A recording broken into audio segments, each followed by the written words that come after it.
पिछले कुछ सालों से 7 seater full size luxury SUV segment में कई कारों ने किस्मत आजमाई है। इसमें महिंद्रा ऑल्टुरस G4, MG ग्लॉस्टर और यहाँ तक के फोक्सवैगन टिगुआन ऑल स्पेस भी शामिल हैं। लेकिन टोयोटा फॉर्च्यूनर के दबदबे को कोई भी कम नहीं कर पाया है। अगर 7 seater full size SUV segment में अगर टोयोटा फॉर्च्यूनर को कोई मुकाबला दे सकता था तो वो थी फोर्ड एंडेवर। पर कंपनी के ख़राब सेल्स के कारण उनको छोड़ना पड़ा ये मार्केट। पर अब हमारे पास है जीप मेरिडियन, एक ट्रू ब्लू जीप। इसके डीएनए जीप के है, ऑफ रोड क्रेडेंशियल्स जीप के है और जो स्टाइलिंग है वो तो बहुत ही ज़्यादा जीप वाली फीलिंग आपको देगी। बट क्या टोयोटा फॉर्च्यूनर के सेगमेंट में जीप मेरिडियन अपनी जगह बना पाएगी? ये आज हम टेस्ट करना चाहते हैं। पर इससे पहले हम आपको बताएं कि इन दोनों में से कौन सी गाड़ी बढ़िया है। हमारे चैनल को सब्सक्राइब कीजिए और बेल आइकन को हिट कीजिए, जिससे आपको पता चलेगा जब भी कार एंड बाइक हिंदी एक नया वीडियो अपलोड करे।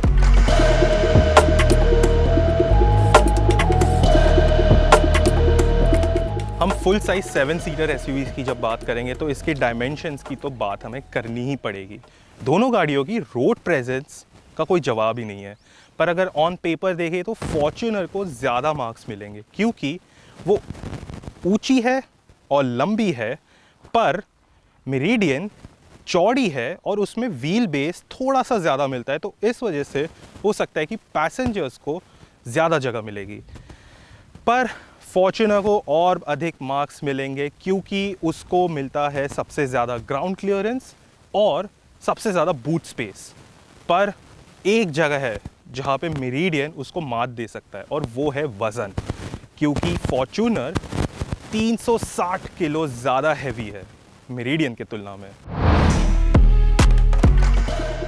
फॉर्च्यूनर देखने में वाकई शानदार लगती है। इसका साइज तो बड़ा है ही, लेकिन इसमें स्टाइल की भी कोई कमी नहीं है। ये एक पहियों पर चलते स्पेस शिप से कम नहीं। वहीं मेरिडियन की डिज़ाइन साफ सुथरी है। ये स्पोर्टी और आक्रामक दोनों दिखती है। हाँ, पिछला हिस्सा कुछ साधारण सा लगता है। फ्लैट व्हील आर्चेस और हाई प्रोफाइल मोटे टायर्स इसके लुक को निखारते हैं। कुल मिलाकर फॉर्च्यूनर के मुकाबले मेरिडियन लुक्स के मामले में थोड़ी ज़्यादा लुभाती है। इस तरह की दमदार लुक के बावजूद फॉर्च्यूनर का कैबिन काफ़ी प्रीमियम लगता है। अगली सीट्स वेंटिलेटेड हैं और इलेक्ट्रिक तरीके से सेट होती हैं। हाँ, 8 इंच की टच स्क्रीन कैबिन के हिसाब से कुछ छोटी लगती है।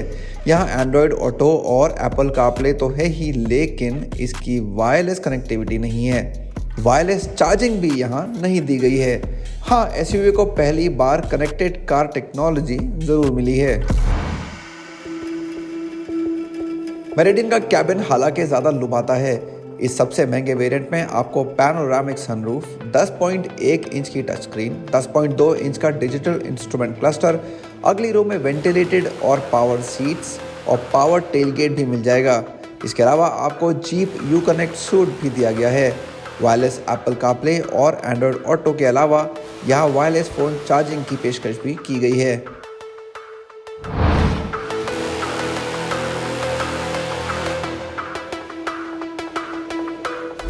अब ज़्यादातर लोग जो इस सेगमेंट की गाड़ी ख़रीदते हैं वो लेते हैं सेकंड रो में बैठने के लिए। तो सेकंड रो फॉर्च्यूनर की काफ़ी स्पेशियस है, आपको काफ़ी सारा नी रूम मिलता है, अंडर थाई सपोर्ट भी काफ़ी अच्छा है, बैक रेस्ट भी काफ़ी अच्छा है और ये सेंटर आर्म रेस्ट आपको ऑब्वियसली हेल्प करेगा। अगर 2 लोग जा रहे हैं तो काफ़ी अच्छा है। आपको कप होल्डर्स भी मिल जाते हैं इसमें।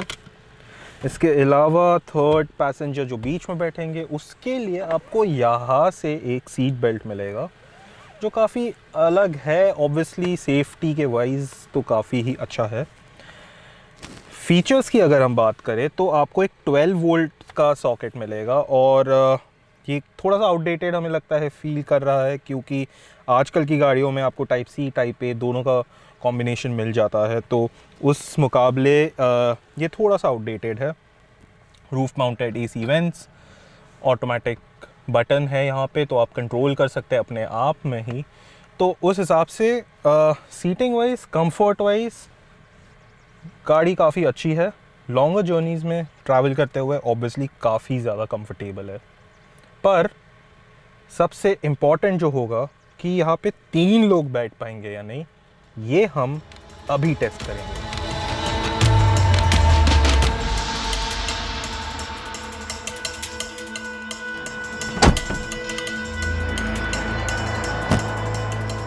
फॉर्च्यूनर के तीसरे रो का एक्सेस काफ़ी इजी है। आगे वाले रोज जो सेकंड रो है वो टंबल करता है, स्लाइड करता है, तो आपको काफ़ी सारा स्पेस मिल जाएगा, लेग रूम मिल जाएगा। पर अगर आगे लोग बैठे हुए हैं और उन्होंने अपने हिसाब से एडजस्ट किया हुआ है तो आपको थोड़ी सी दिक्कत होगी नी रूम के लिए। स्क्वॉब इतना है नहीं, तो अंदर थाई सपोर्ट आपको इतना ज़्यादा मिलेगा नहीं। बच्चों के लिए काफ़ी अच्छा है, एडल्ट्स के लिए थोड़ा इशू होगा। आपको रूफ माउंटेड AC वेंट्स भी मिल जाते हैं, आपको यहाँ पे दोनों साइड पे थोड़ी थोड़ी स्पेस मिल जाती है चीज़ें रखने के लिए। पर अगर आपको थोड़ा सा आराम करना हो और अगर ये सीट्स आप आगे कर सकते हो तो आपको एक ऑप्शन मिलेगा सीट को रिक्लाइन करने का, तो थोड़ा सा आराम है, हेडरूम मिल जाएगा उसकी वजह से, बट ज़्यादा कुछ आपको उसका यूज़ नहीं है।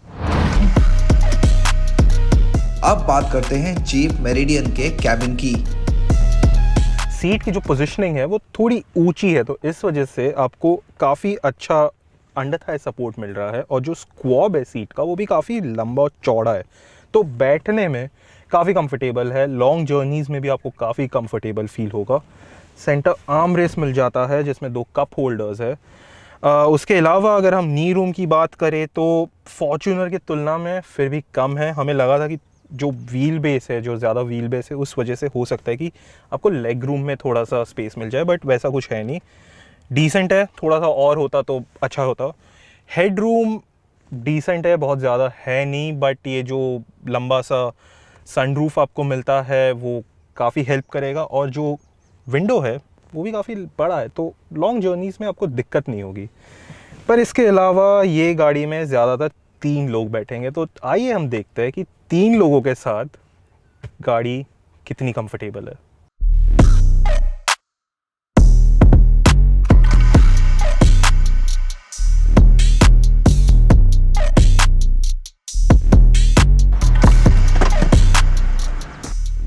अब थर्ड रो में आने का आपका जो रास्ता है वो है 1 टच टम्बल सेकेंड रो को देके, तो आसानी से आप अंदर आ सकते हैं। पर यहाँ आके बैठने के लिए आपको थोड़ी दिक्कत हो सकती है, क्योंकि ये जगह अडल्ट्स के लिए तो बिल्कुल भी नहीं है। बच्चों के लिए है, पेट्स के लिए है डेफिनेटली, बट आम लोगों के लिए ये जगह बहुत ही कम है। यहाँ पे बिल्कुल भी ज़्यादा नी रूम नहीं है, और क्योंकि आगे वाले सीट्स स्लाइड नहीं होते तो आपको नी रूम, लेग रूम तो आप भूल ही जाइए, आपको कुछ नहीं मिलेगा। पर आपको एक चीज़ जो मिलेगी वो है रिक्लाइनिंग सीट बैक्स, तो थोड़ा सा आराम करके तो आप बैठ ही सकते हो। पर लंबे रास्तों के लिए तो गाड़ी आपको बिल्कुल भी पसंद नहीं आएगी। इसके अलावा आपको मिलते हैं ये रूफ माउंटेड AC वेंट्स, इसका रेगुलेटर यहाँ पे है। और इसके अलावा आपको एक छोटा सा स्पेस मिलता है कुछ सामान रखने के लिए। यहाँ पे बॉटल तो नहीं आएगी, बड़ी वाली 1 लीटर वाली तो नहीं आएगी, छोटी बॉटल आ सकती है, या फिर इसके अलावा अगर आपको कुछ छोटा मोटा सामान रखना हो तो। फॉर्च्यूनर पर लगे दोनों इंजन्स टर्बोचार्ज हैं। पेट्रोल में 4x2 सिस्टम लगा है जो दोनों मैनुअल और ऑटोमेटिक वेरिएंट्स के साथ आता है। वहीं डीजल को 4x2 और 4x4 दोनों विकल्प मिले हैं, और दोनों को ही मैनुअल और ऑटोमेटिक के साथ लिया जा सकता है। हाँ, लेजेंडर को केवल डीजल 4x2 ऑटोमेटिक वेरिएंट ही मिला है। जीप मेरिडियन को कंपास का ही 2 लीटर का टर्बो डीजल इंजन दिया गया है, मैनुअल और ऑटोमेटिक दोनों विकल्पों के साथ। दोनों के आंकड़े भी एक जैसे हैं और हमें लगता है कि जीप एक ज़्यादा ताकतवर मॉडल के बारे में सोच सकती थी। हाँ, ताकत और टॉर्क की यहाँ कमी नहीं है, लेकिन फॉर्च्यूनर को टक्कर देने के लिए इससे भी ज़्यादा दमदार ये कार हो सकती थी। अब बारी थी दोनों की सवारी करने की, और हमने शुरुआत की टोयोटा फॉर्च्यूनर के साथ। हमारे पास है इसका सबसे महंगा डीजल ऑटोमेटिक मॉडल।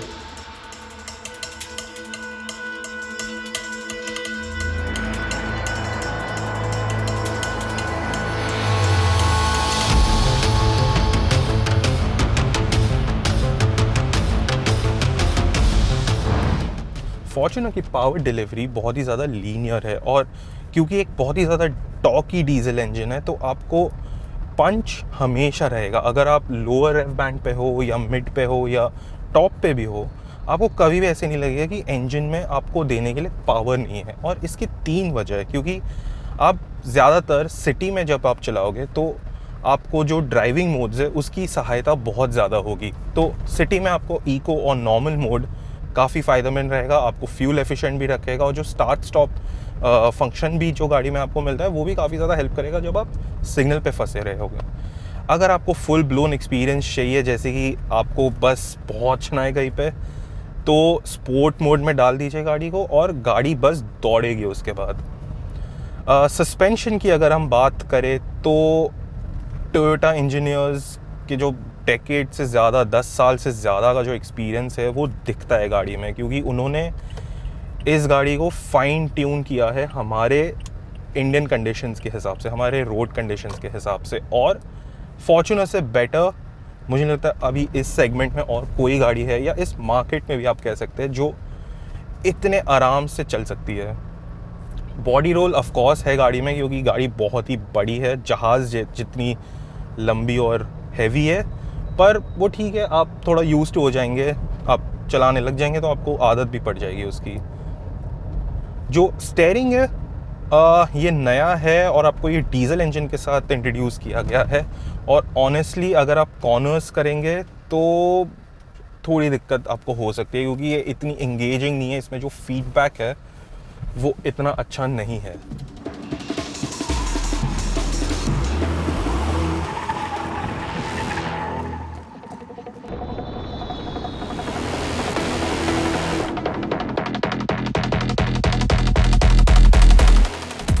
अब हम तुरंत मेरिडियन में आ गए हैं फॉर्च्यूनर चलाने के बाद, और आपको इंस्टेंटली महसूस होगा कि ये इंजन थोड़ा सा रिस्ट्रेन्ड है।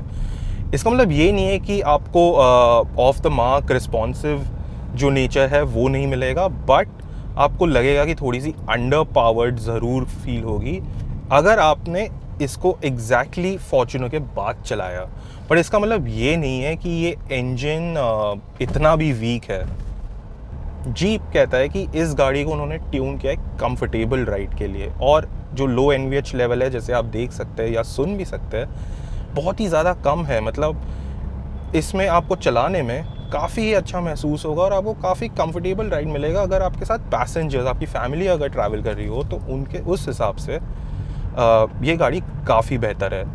इसका जो एक सबसे वीक पॉइंट जो मुझे लगता है वो है इसका गियर बॉक्स, क्योंकि ये क्विक रिस्पॉन्सेस के लिए ट्यून नहीं किया गया है। इसको आराम से अपना वक्त लेगा, बहुत ज़्यादा वक्त भी नहीं, आराम से। शिफ्ट स्मूथ है पर ये थोड़ा सा टाइम लेगा। अगर आपको एक बहुत ही ज़्यादा फास्ट जाना होगा तो आपको एक्सेलरेट करना होगा, या फिर आप इसको मैनुअल में भी चला सकते हैं उसको काउंटर करने के लिए।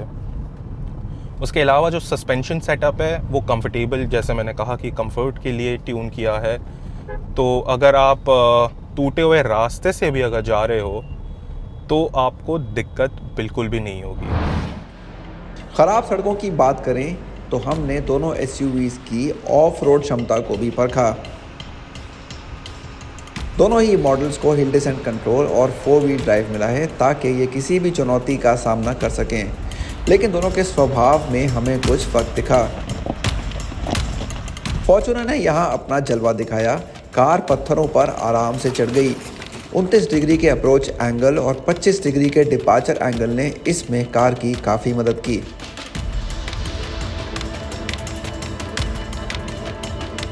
मेरिडियन भी फॉर्च्यूनर के ज़्यादा पीछे नहीं रही, वो भी ऑटोमेटिक मोड में। हाँ, यहाँ कई और मोड थे लेकिन हमें इनकी ज़रूरत नहीं पड़ी।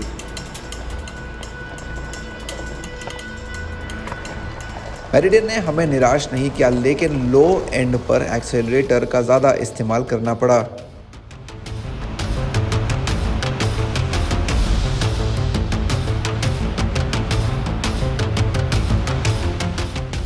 इसमें कोई शक नहीं है कि टोयोटा फॉर्च्यूनर काफ़ी महंगी है।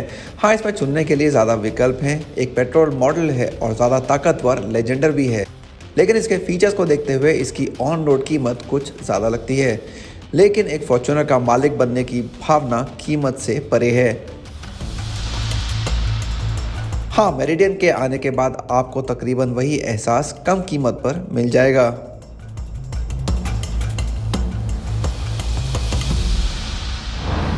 टोयोटा फॉर्च्यूनर आपकी क्विंटेसेंशियल एसयूवी है और ज़्यादातर ग्राहक इस सेगमेंट में इसी को प्रेफर करते हैं। बहुत सारी गाड़ियां हैं बट टोयोटा फॉर्च्यूनर को बीट करने के लिए कोई नहीं है। इसकी अपनी स्ट्रेंथ्स है, ये परफॉर्म करने के लिए हमेशा तैयार है। ऑफ रोड कैपेबिलिटी की तो इसकी बात ही नहीं करनी चाहिए, क्योंकि हम देख चुके हैं इससे ज़्यादा बेटर इस सेगमेंट में कोई नहीं है। पर इसकी जो प्राइस टैग है, जो डीजल 4x4 ऑटोमेटिक वेरिएंट का जो प्राइस टैग है, वो बहुत ही ज़्यादा महंगा और इतनी सोफिस्टिकेटेड नहीं है, उतनी क्लासी नहीं है जितने के लिए आप पैसे दे रहे हो। उसी जगह पे जीप मेरिडियन ऑन रोड और ऑफ रोड कैपेबिलिटीज़ को काफ़ी सीमलेसली इंटीग्रेट करती है और इसमें इतना है कि ये शाम को आपको बाहर भी लेके जा सकती है। इतनी सोफिस्टिकेटेड है, इतनी ही क्लासी है। टोयोटा फॉर्च्यूनर महंगी ज़रूर है, पर इसके साथ आपको मिलता है टोयोटा का ब्रांड वैल्यू।